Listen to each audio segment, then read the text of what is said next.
شۆڕشی ژینە پێشڕەوی هەنگاو بە هەنگاو لە ڕێگایەکی دژواردا.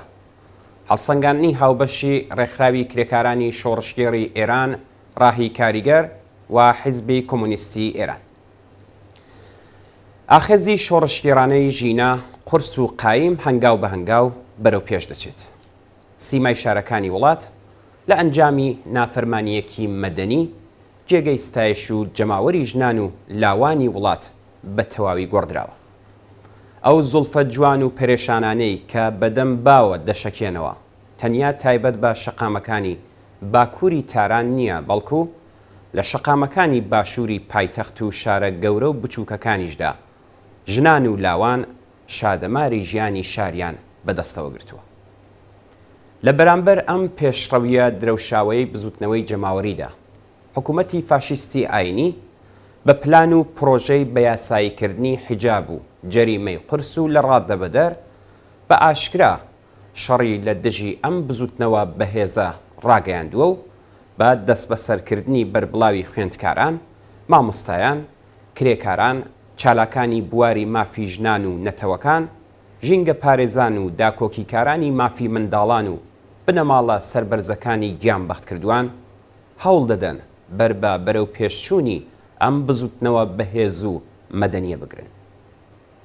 زاڵکردنی حکوومەت نظامیەکی بە تەواو معنە لە هەموو ئەو شار و ناوچانەی کە ئەگەری هەر چەشنە جم و جۆڵ و سەرهەڵدانێکی ناڕزایەتی جەماوەری تێدا بەدی دەکرا، لە ساڵڕۆژی قەتڵی جەنایەتکارانەی ژینا و زاڵکردنی حکوومەت نظامی لە زاهیدان لە سەروبەندی ساڵڕۆژی هەینی خوێناوی زاهیدان، بەیانگەری ترسی ڕژیم لە بوونی خۆی و دامپێدانانێکی ڕوونە بە ئەگەری سەرکەوتنی ئەم بزوتنەوە جەماوەریە.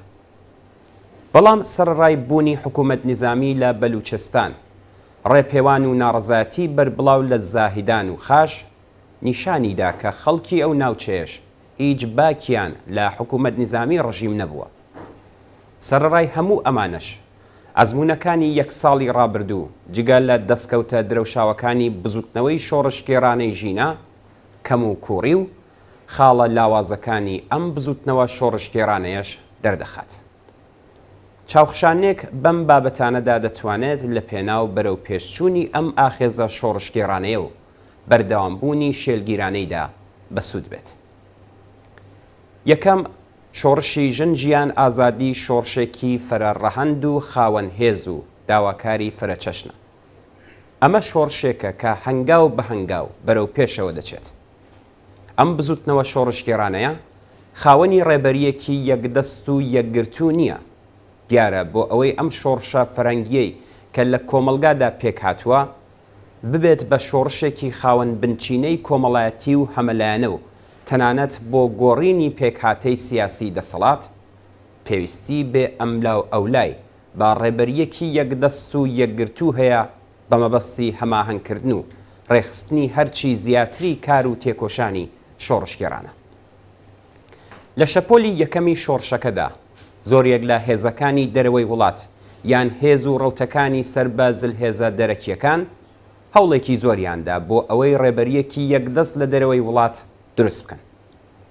لەم پێناوەدا زۆریەک لە میدیا و ڕاگەیاندنەکانیش بە پاڵپشتی هێزە دەرەکیەکان لە هیچ یارمەتیەک دەریغیان نەکرد.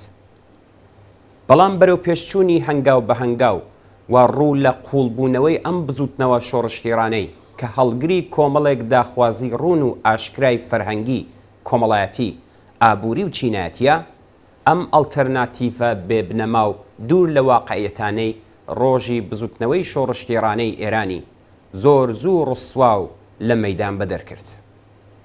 ئێستا ئیتر زۆر ڕوونە کە هێز و لایەنەکانی دەرەوەی وڵات ناتوانن ڕۆڵێکی سەرەکی لە ئاڵوگۆڕەکانی ناوخۆی وڵاتدا بگێڕن. ئەگەر ئەوان بتوانن ڕۆڵی بەرەی پشتیوانی لە ڕاپەڕینی ناوخۆ بەباشی ببینن، ئەوە ئەرکی کاریگەر و پۆزۆتیفی خۆیان بە دروستی بەڕێوە بردوو. ئێستا ئیتر هەموو پێشهاتە شۆڕشگێڕانەکانی وڵات پێویستی شکڵگرتنی ڕێبەریەک لە ناو جەرگەی هێزە چالاکەکانی ناوخۆی وڵاتدا بەڕوونی نیشان دەدەن. ئەمە خاڵێکی لاوازە کە تەنیا هێز و ڕێکخراوەکانی ناوخۆی وڵات دەتوانن چارەسەری بکەن، کە خۆشبەختانە هەوڵی خۆڕێخستن و بەڕێکخراوبوون لە ناو هێزە چالاکەکانی ئەم ئاخێزە شۆڕشگێڕانێدا ڕۆژ بە ڕۆژ خەریکە بەهێزتر و بەربڵاوتر دەبێت.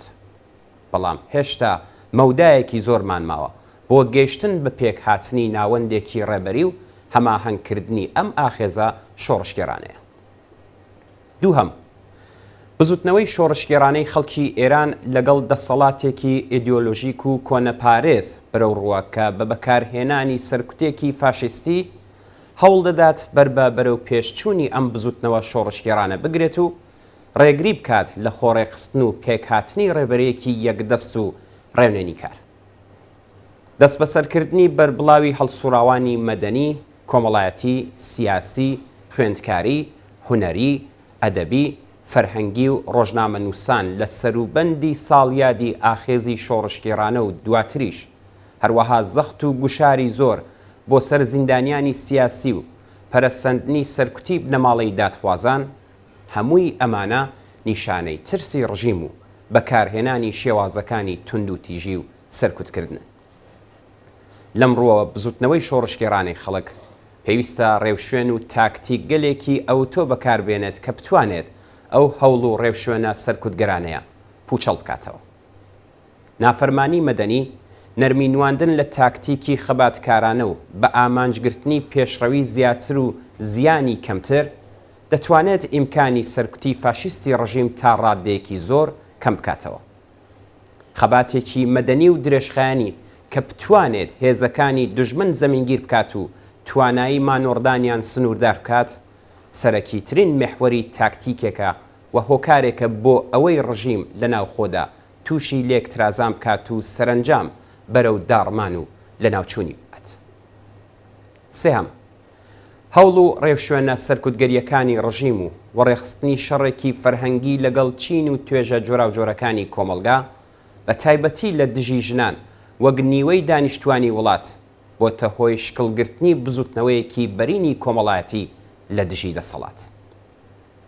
پرۆژە یاسای حیجاب و بڕگە لە ڕاددەبەدەر تند و تیژەکانی، لەوانە جەریمەکردنی قورس، دەست بە سەرداگرتنی مڵک و ماڵی خەڵک، بێبەشکردن لە کار و خوێندن و دەست بە سەرداگرتنی ئۆتۆمۆبیلی هاوڵاتیان، ڕاگەیاندنی شەڕێکی ئاشکرای دەسەڵاتی داعشیە لە دژی بزوتنەوەی بەربڵاوی نافەرمانی مەدەنی ژنان لە سەرانسەری وڵاتدا.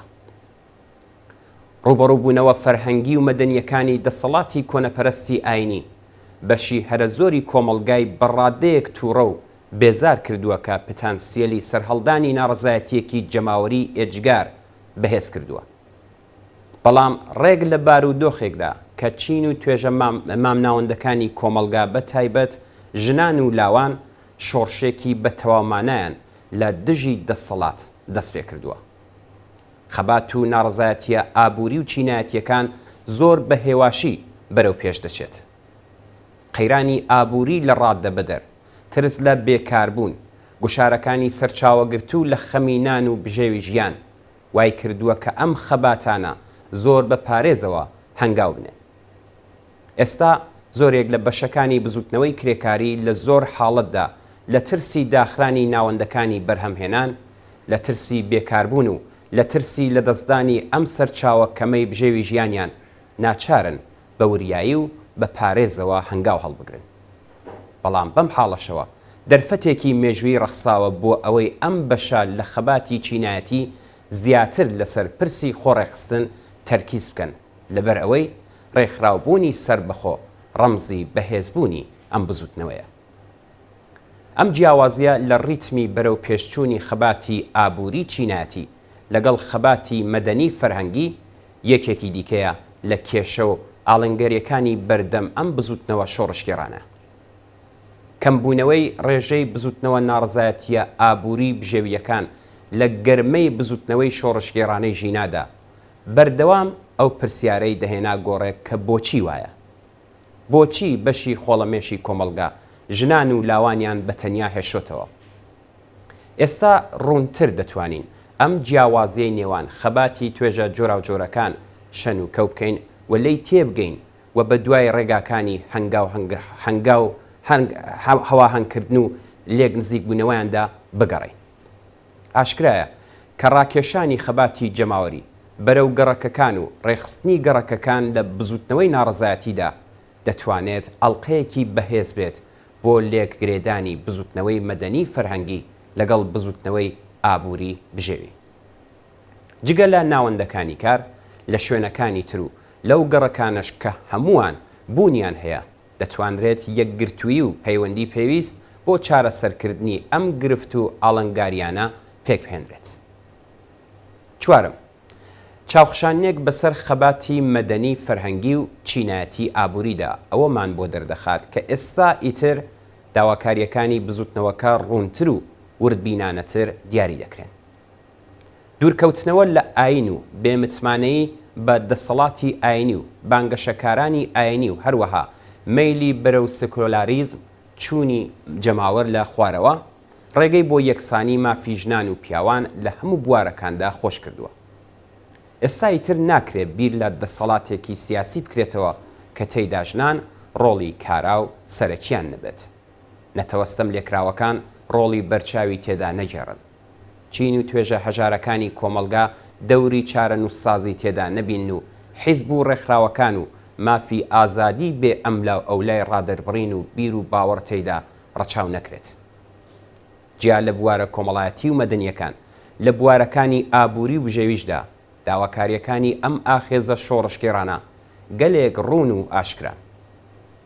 داواکاریەکانی وەک خوێندن، چاودێری تەندروستی بێ بەرامبەر، شوێنی نیشتەجێبوونی گونجاو و هەرزان، دابینکردنی کۆمەڵایەتی گشتگیر بۆ هەمووان، هەلی کاری یەکسان و بێجیاوازی، مافی پێکهێنانی ڕێکخراوی کرێکاران لە شوێنی کار و ڕۆڵی ئەو ڕێکخراوانە لە ناوەندەکانی بەرهەمهێنان و خزمەتگوزاریدا، نەهێشتنی شرکەتە پەیمانکاریەکان، داڕشتنی یاسایەکی پێشکەوتن خوازانەی کار کە سەرجەم کرێکاران لەخۆ بگرێت و هەروەها ڕۆڵ و جێگە و پێگەی ڕێکخراوە سربەخۆکانی کرێکاران لە بڕیارە سەرەکیەکانی ناوەندەکانی بەرهەمهێنان و خزمەتگوزاریدا لە زومرەی ئەو داواکاریانە. سەرجەمی ئەم داواکاریانە خەریکە وردە وردە دەخرێنە ڕوو. ئاشکرایە کە ئەم بزوتنەوە شۆڕشکێڕانەیە هێشتا نەیتوانیوە داواکاریەکانی خۆی بە شێوەیەکی ڕوون و دیاریکراو بخاتە ڕوو. بەڵام تا ئەم ئاستەش لە خستنەڕووی داواکاریەکان و ئاراستەکردنیان زۆر یەک لە ئەڵتەرناتیڤەکانی بورژوازی پشتبەست و بە سیاسەتە ئیمپریالیستیەکان و مۆدلەکانی بانکی جیهانی و سندوقی نێونەتەوەی پوڵی خستۆتە پەراوێزی خەباتە چینایەتیەکانەوە. بەواتایەکی تر داواکاریەکانی ئێستای ئاخێزی شۆڕشکێڕانەی ژینە پێویستی بە ئەڵتەرناتیڤێکی چەپی کۆمەڵایەتیە. بەڵام گرفتی سەرەکی لێرەدا ئەوەیە کە نمونەیەکی ڕوونی ئەڵتەرناتیڤێکی چەپی مۆدێرن و ئەمڕۆیی کە پشتبەستوو بێت بە جەماوەری خەڵک و دموکراسی خواز و یەکسانی خواز بێت، بە دەرەوەست و پابند بە ئازادی ڕادەربڕینی بێسنوور بێت و خوازیاری پەرەپێدانی دموکراسی تا ئاستی بوارەکانی ئابووری بێت، هێشتا نەخراوەتە ڕوو بەکردەوە ئەزمون نەکراوە. مۆدلەکانی ڕابردووی ئەڵتەرناتیڤی چەپی سەدەی بیستەم و حیزب دەوڵەتی بە جۆرێک مایە پوچ و شکەست خواردوون کە چیتر ناتوانێت سەرنجی خەڵک و بەتایبەت نەوەی نوێ بەرەو لای خۆی ڕابکێشێت. هەروە پێویستە جەخت لەسەر ئەو خاڵش بکرێتەوە کە ئەگەرچی چەپ هێشتا لە ئاستی جیهاندا نەیتوانیوە مۆدلێکی سەرکەوتوو پێشکەش بکات، بەڵام چەپی مۆدێرن و ئەمڕۆیی قسەی زۆری هەیە بۆت. چاوخشانێک بەسەر ئەو یاسا بنەڕەتیەی کە لەلایەن مەجلیسی دامەزرێنەری شیلیەوە داڕێژراوە فۆرمێکی مۆدێرن و پێشکەوتوو لە دەسەڵاتدارێتی چەپی ئەمڕۆیی نیشان دەدات.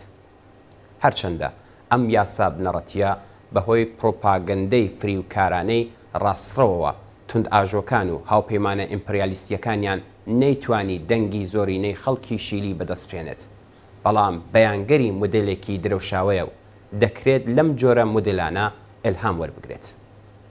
بەواتایەکی تر ئاڵ و گۆڕە شۆڕژگێڕانەکانی ئێران پێویستی بە بەدیل و ڕێگا چارەی چەپ هەیە. ئەم چارەسەرش تەنیا لە ڕێگەی سازماندەهی و ڕێکخراوە مەدەنیەکان و کۆمەڵگەی مەدەنیەوە دەتوانرێت بەرەو پێش بچێت. چەپ دەبێ لە نەبەردی دموکراسیدا ڕێگای بەرەو پێشچوون و سەرکەوتنی خۆی بدۆزێتەوە. چینی کرێکار بەمانە بەرفراوانەکەی واتە کرێکارانی پیشەسازی، کرێکارانی سەرجەم بەشە خزمەتگوزاریەکان لە ئاستی شار و وڵاتدا، لەوانە بەشی گواستنەوە، مامۆستایان، پەرستاران و هیتر، بۆ ئەوەی بتوانێت بە تەواوی کۆمەلگا بەدەستەوە بگرێت، پێویستە پەتانسیێلی ژیان و گەشەکردن لە ژینگەیەکی دموکراسیدا بەدەست بهێنێت، خۆی ڕێکبخات و بە یەکگرتووکردنی زۆری نەی کۆمەلگا ئاڵای شۆڕشی کۆمەڵایەتی بەدەستەوە بگرێت. لەم ڕووەوە نەبوونی ئەڵتەرناتیڤێکی ڕوون کە لە قوڵایی کۆمەلگادا پێک هاتبێت، ئاڵنگاریەکی زۆر جددی دیکەی بەردەم بزوتنەوەی شۆڕشگێڕانەی ژینایە. حیزبی کۆمونیستی ئێران ڕێکخراوی کرێکارانی شۆڕشگێڕی ئێران ڕاهی کاریگەر ڕۆژی هەینی حوتی ڕزبەری 1402 بەرامبەرە لەگەڵ 29 سپتامبری 2023 زاینی کە ئەم هەڵسەنگانە هاوبەشە پێشکەش پێوە خۆشەویست کرد.